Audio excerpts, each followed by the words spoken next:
इस्लामाबाद में स्कॉलरशिप पर 300 ज़रई ग्रेजुएट्स को चीन भेजने के पहले मरहले की तकरीब हुई है।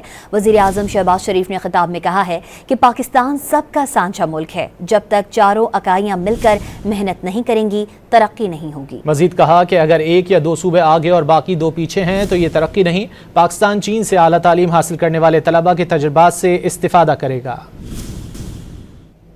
पाकिस्तान हम सबका साझा मुल्क है। जब तक कि ये चारों जो इकाइयाँ मिलकर हम मेहनत नहीं करेंगे, कोशिश नहीं करेंगे, तो पाकिस्तान का जो असल मकसद जो है वो पूरा नहीं होगा। अगर एक सूबा आगे है या दो सूबे आगे और दो पीछे हैं तो मैं समझता हूँ कि वो पाकिस्तान की तरक्की नहीं, वो एक या दो सूबे की तरक्की है।